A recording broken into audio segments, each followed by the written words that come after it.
Donald Trump has given Ukraine the green light to launch long-range strikes deep inside Russian territory. The confirmation came from his special representative, retired General Keith Kellogg, during an interview for Fox News. Kellogg explained that the president's decision is clear and must be carried out, stressing that Trump, as a commander-in-chief, has the final say on military matters. He suggested that Pentagon has not always followed through quickly on these instructions, delaying Ukraine's ability to act. According to Kellogg, Trump's position is fully supported by senior members of his administration, including Vice President J.D. Vance and Secretary of State Marco Rubio. Their message is that Russia should not expect any part of its territory to be treated as a safe haven. At the same time, Washington is considering supplying Ukraine with Tomahawk cruise missiles through NATO channels. Officials say the final decision will rest with the president himself, but decisions are already underway. The White House maintains that Trump will weigh any steps against what he sees as the core interest of the United States, and that principle continues to shape his foreign policy. Ukrainian President Volodymyr Zelensky says Russia is using tankers, including vessels from its so-called shadow fleet, to launch drones that attack European countries. He argued this is further proof that the Baltic Sea and other waters should be closed to Russian tankers. Independent confirmation of the claim has not yet appeared. NATO has stepped up its presence in the Baltic Sea after a series of Russian provocations, including fighter jets entering Estonian airspace and drones appearing over Denmark. In Denmark, airports were temporarily shut this week and drones were spotted near several military facilities. Authorities in Copenhagen have not ruled out foreign involvement, hinting at a possible Russian responsibility. Moscow has dismissed the accusations as absurd, not surprised. At the same time, Danish media reported that a Russian warship, the Alexander Shabalin, was in nearby waters during the drone incidents. Denmark and Norway are now calling out a joint investigation to determine whether the incidents are linked. There is now intelligence that indicates that the Russians are using tankers to launch and operate drones against European countries. This is yet more evidence why the Baltic Sea and other seas must be closed to Russian tankers, at the very least to the shadow fleet.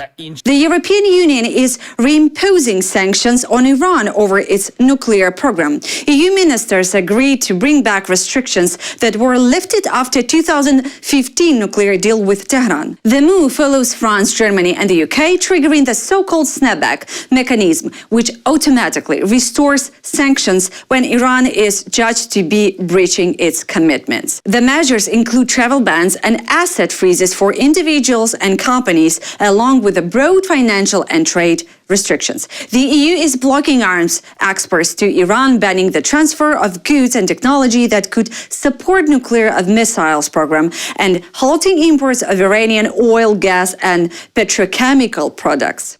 Assets of Iran's central bank and major commercial banks will also be frozen. Iranian cargo planners will no longer be allowed to use in EU airports or receive survey and technical support. Tehran was warned of a harsh response and has already recalled its ambassadors from London, Paris and Berlin for consultations.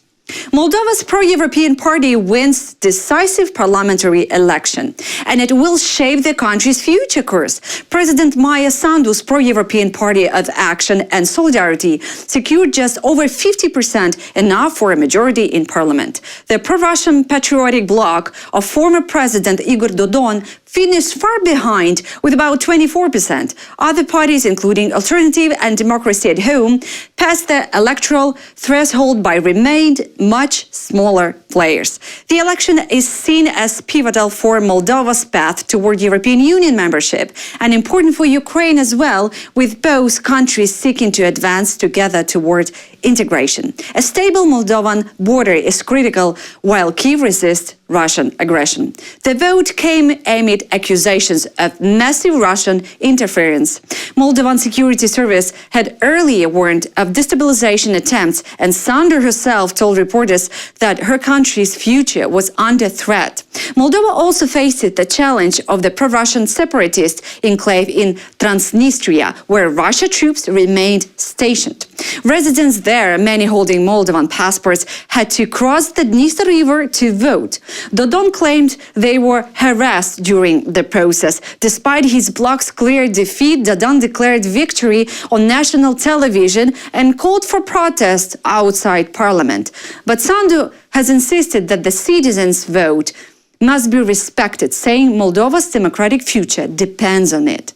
Sweden is seeing a growing debate about whether it should build its own nuclear weapons, either alone or together with the new NATO partners, the Time reports. So far, the decision is speculative and there is no sign that the government has decided to start a weapons program. The idea has resurfaced as war and geopolitical instability return to Europe. The Times recalls that Sweden once explored nuclear options in the 1950s, including secret tests in Lapland in 1956. But today's debate is political rather than technical. Some Swedish politicians and researchers have argued that the country should at least discuss independent nuclear deterrence.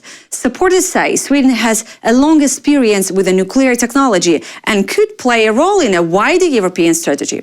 Experts warn that the practical barriers would be huge. Sweden does have 6 nuclear power plants, but the last was built 40 years ago. Building a weapons program would require major new infrastructure, materials and investment, work that would be extremely difficult without help from an existing nuclear state. From now, the proposal remains an idea being aired in political circles. Any move toward building weapons would face legal, technical and diplomatic hurdles and would mark a major shift in Sweden's security policy. That's all for now. For more content, please subscribe.